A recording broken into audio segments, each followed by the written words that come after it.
Video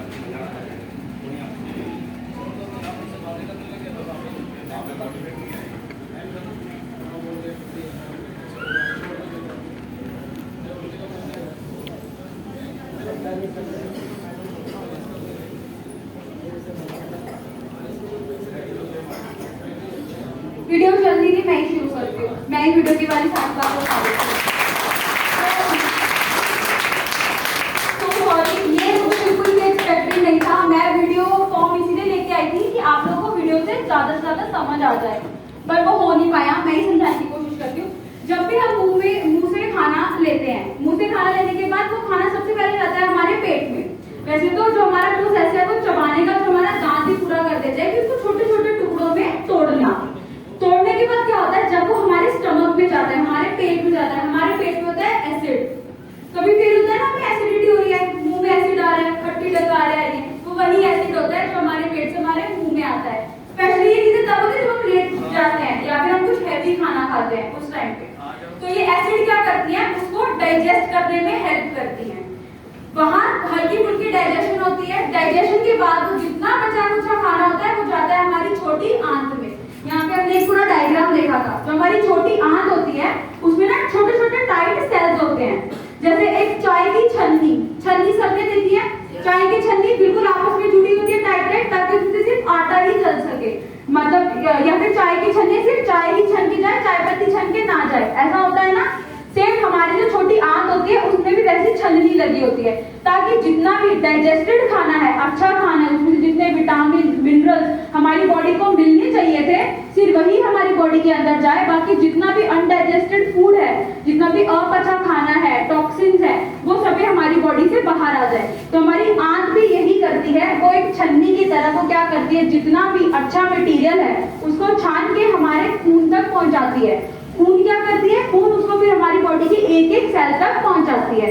और जितना वो बचा कुचा खाना होता है ना, जो छन्नी से नहीं छना, जैसे वो चाय पत्ती ऊपर रह जाती है, जो चाय थी वो तो हमने ले ली, लेकिन वो जो चाय पत्ती बची हुई थी, वो चाय पत्ती क्या हुआ, उसके बाद वो बड़ी आंत में जाती है और बड़ी आंत से फिर वो हमारी बॉडी से बाहर आ जाती है। यही है हमारी बॉडी के एक नॉर्मल डाइजेशन का प्रोसेस।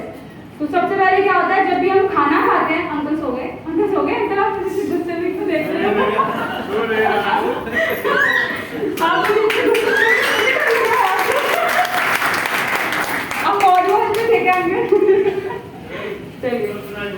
जब भी हम खाना खाते हैं तो क्या होता है, वो सबसे पहले हमारे मुंह में जाता है, मुंह से पेट में जाता है। वहां एसिड जो होता है वो उसको डाइजेस्ट करने में सबसे पहले हेल्प करता है और उसको और छोटे छोटे टुकड़ों में छांटता है। छांटने के बाद हमारी छोटी आंत में जाता है, जहां से जितने भी विटामिन मिनरल्स होते हैं वो एब्जॉर्ब होते हैं। एब्जॉर्ब होकर हमारे खून के साथ हमारी बॉडी की एक एक सेल तक पहुंचते हैं। जितना भी हमारा अपचा खाना है, वेस्ट है, वो हमारी बड़ी आंत से होते हुए हमारी बॉडी से बाहर आ जाता है। ये होता है हमारा नॉर्मल एक प्रोसेस। अब आते हैं माइक्रोबायोम। अब यहाँ पे माइक्रोबायोम से समझने वाली चीज है, हमारी बॉडी में जितने भी प्रोसेस हो रहे हैं ना, इन सभी को करवाता कौन है, माइक्रोबायोम। अब माइक्रोबायोम का अगर मैं छोटा सा एग्जांपल दूं, लुधियाना में ढेरों फैक्ट्रीज हैं, सभी ने फैक्ट्रीज लगवाई हुई है कहीं ना कहीं अपनी। उसमें वो जो लेबर्स है ना, वो लेबर्स अगर काम ना करें तो फैक्ट्रियां चल जाएंगी? नहीं चल सकती।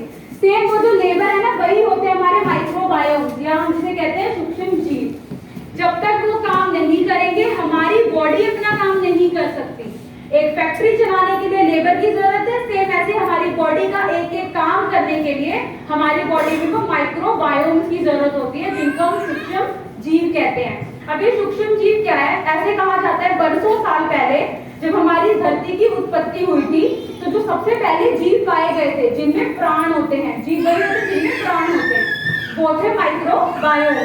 उन्हीं से फिर हम सभी की उत्पत्ति हुई, चाहे वो पेड़ पौधे हैं, चाहे वो जानवर हैं, और चाहे वो हम मनुष्य ही हैं। उन सभी की जो उत्पत्ति हुई है ये इन माइक्रोबायोम से हुई है, सूक्ष्म जीवों से। सूक्ष्म जीव मैं आप लोगों को बताती हूँ, गुड बैक्टीरिया, बैड बैक्टीरिया सभी ने सुना है। डिटॉल, फिनाइल, सबकी ऐड में आता है ना, 99.9% बैक्टीरिया को खत्म कर देगा।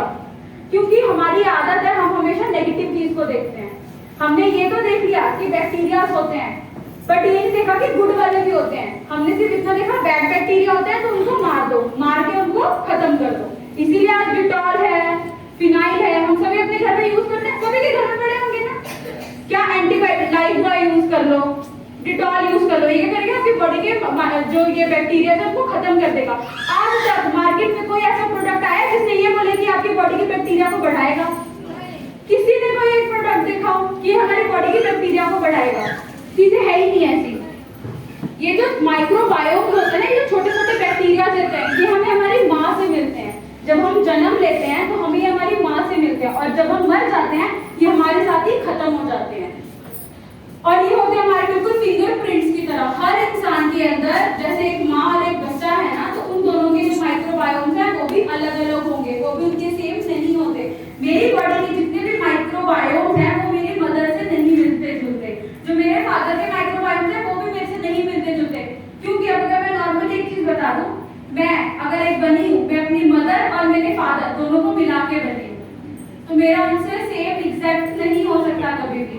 बट ऐसा भी नहीं है कि मेरा और मेरी दीदी का सेम है, उनका भी अलग है।